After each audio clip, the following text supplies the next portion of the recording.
በእግር ኳስ ታሪክ በርካታ ገድሎችን፣ የማይታመኑ ምሽቶችን ተመልክተን አሳልፈናል። ታዲያ ከአስደናቂ ጨዋታዎች፣ ከአነጋጋሪ ኮከቦች ጀርባ ስቴዲየሞች ትልቁን ድርሻ ይወስዳሉ። ዛሬ የእግር ኳስ ፈጣሪ ነኝ በምትለው እንግሊዝ ውስጥ ያሉ ስቴዲየሞችን በደረጃ እንመለከታለን። እስከ ዝግጅቴ ፍጻሜ አብራችሁኝ ቆዩ። 10ኛ ጉዲሰን ፓርክ ኤቨርተን። ጉዲሰን ፓርክ ዘመናዊ አይደለም፣ ነገር ግን ታሪክ የሚተነፍስበት ሜዳ ነው። በሊቨርፑል ከተማ የሚገኘው ይህ ስቴዲየም የተገነባው በ1892 ነው። አጠቃላይ የተገነባበት ወጪ ደግሞ 3000 ፓውንድ ብቻ። አሁን ላይ 130 ዓመታትን አስቆጥሯል። ኤቨርተን 9 የፕሪሚየር ሊግ፣ 5 የኤፍኤ ካፕ እና 1 የቻምፒዮንስ ሊግ ክብሮችን በዚህ ስቴዲየም አሳክቷል። እናም ዛሬ ላይ በእንግሊዝ ምድር ካሉ ስቴዲየሞች በ10ኛ ደረጃ ተቀምጧል። 9ኛ ለንደን ስቴዲየም። ይህ በ2012 የተጠናቀቀ ስቴዲየም የመጀመሪያ ግንባታው ለእግር ኳስ ያልነበረ ሲሆን የለንደን ኦሎምፒክን ለማስተናገድ የተገነባ ነበር። ነገር ግን ከኦሎምፒኩ በኋላ ዌስትሃም ዩናይትድ ከአፕተን ፓርክ ወደዚህ ስቴዲየም ተዛወረ። ክለቡም ስቴዲየሙን ወደ እግር ኳስነት ለመቀየር 272 ሚሊዮን ፓውንድ ያህል አውጥቷል። ይህ 62500 ተመልካቾችን የመያዝ አቅም ያለው ስቴዲየም ዌስትሃም ዩናይትድ የኮንፈረንስ ሊግን በዚህ ስቴዲየም ማሳካት ችሏል። 8ኛ ቪላ ፓርክ አስቶን ቪላ። እንግሊዝ ውስጥ ከሚገኙ ስቴዲየሞች ረጅም ዓመታትን ካስቆጠሩት ውስጥ አንዱ ነው። ይህ በእንግሊዟ በርሚንግሃም ሲቲ የተገነባ ስቴዲየም 42682 ተመልካቾችን የመያዝ አቅም ሲኖረው ኤፍኤ ካፕ ፋይናል በማስተናገድ የሚወዳደረው የለም። ክለቡ አስቶን ቪላም 7 ጊዜ ፕሪሚየር ሊግ ዋንጫ፣ 7 ጊዜ የኤፍኤ ካፕን እንዲሁም 1 የቻምፒዮንስ ሊግ እና 1 የሱፐር ካፕ ክብሮችን በዚህ ግዙፍ ስቴዲየም አሳክቷል። 7ኛ ሴንት ጄምስ ፓርክ ኒውካስትል። ይህ ከ140 ዓመታት በላይ አገልግሎት የሰጠ ስቴዲየም በ1880 እንደተገነባ ይነገራል። ደ ካቴድራል ኦፍ ፉትቦል እየተባለም ይጠራል። በዚህ ጊዜ ለግንባታው የወጣው ወጪ 15000 ፓውንድ ሲሆን 4 የፕሪሚየር ሊግንና 6 የኤፍኤ ካፕ ክብሮችን ማሳካት ችሏል። 6ኛ ኤሚሬትስ ስቴዲየም አርሰናል። ይህ 60704 ተመልካቾችን የመያዝ አቅም ያለው ስቴዲየም በ400 ሚሊዮን ፓውንድ ወጪ ተገንብቶ በ2006 የተጠናቀቀ ሲሆን ክለቡ አርሰናልም ከሃይበሪ ወደ ኤሚሬትስ ተዛውሮ 5 የኤፍኤ ካፕ ክብሮችን ማሳካት ችሏል። ክለቡ እስካሁን በዚህ ሜዳ ከ500 በላይ ጨዋታዎችን አድርጓል። 5ኛ ቶትንሃም ሆትስፐርስ ስቴዲየም። ከ62300 በላይ ተመልካቾችን የመያዝ አቅም ያለው ስቴዲየም በ2019 ተጠናቆ ጨዋታ የተጀመረበት ሲሆን ለግንባታው ከ1 ቢሊዮን በላይ ወጪ እንደወጣበት ተነግሯል።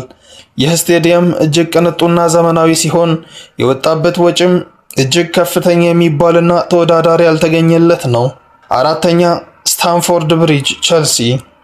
ይህ ስቴዲየም የመያዝ አቅሙ 40341 ተመልካቾችን ብቻ ነው።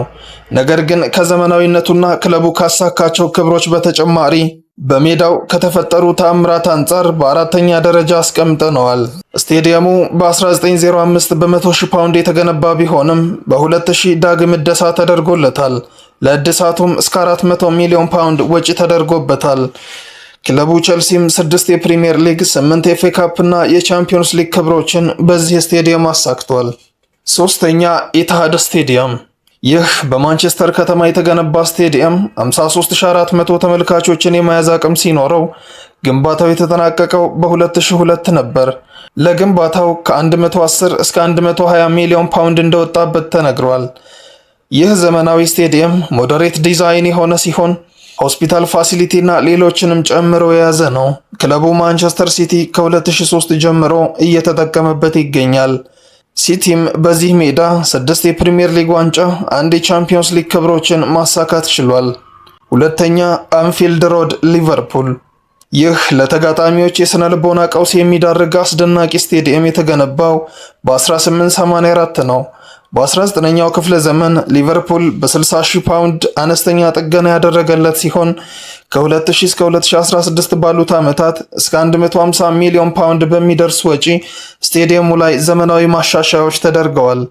ታዲያ ሊቨርፑል ከ1890 ጀምሮ በዚህ ስቴዲየም 20 የፕሪሚየር ሊግ፣ 7 የኤፍኤ ካፕ እና 6 የቻምፒዮንስ ሊግ ክብሮችን ማሳካት ችሏል። አጠቃላይ የመያዝ አቅሙም 53394 ነው። አንደኛና በቀዳሚነት የምናገኘው ኦልድ ትራፎርድ ማንቸስተር ዩናይትድ። ይህ ህልሞች ሁሉ እውን የሚሆኑበት የማንቸስተር ሰማይ ነው። ኦልድ ትራፎርድ ቀዩ ቤተ መንግስት የተገነባው በ1910 በ60,000 ፓውንድ ነው።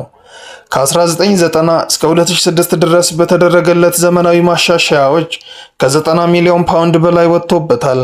በዚህ 74197 ተመልካቾችን በሚይዝ ስቴዲየም ዩናይትድ በርካታ ክብሮችን አሳክቷል። 20 የፕሪሚየር ሊግ፣ 12 የኤፍኤ ካፕ፣ 4 የአውሮፓ መድረክ ክብሮችን አሳክቶበታል። በተጨማሪም ከተጫዋቾችና ከደጋፊዎች በተሰበሰበ ድምፅ የዚህ ስቴዲየም አይረሴ ጨዋታ በ2011 አርሰናልን 8-2 ያሸነፈበት ይጠቀሳል። ይህ ሜዳ የፈርጌ ታይሞችን አስመልክቶናል። በእንግሊዝ ምድር ወደር የለሹ ስቴዲየም ነው። ውድ የቻናሌ ተመልካቾች ለዛሬ ያዘጋጀውላችሁ ይህንን ይመስል ነበር። መረጃውን ያጠናቀርኩት በተለያዩ መመዘኛዎች ነው። የእናንተን ሀሳብ አስተያየት በኮሜንት እንድታሳውቁኝ እጠይቃለሁ። ለሌሎች ተጨማሪ መረጃና ታሪኮች ሰብስክራይብ እያደረጋችሁ ተቀላቀሉ። እስከ ቀጣይ በቸር ቆዩልኝ።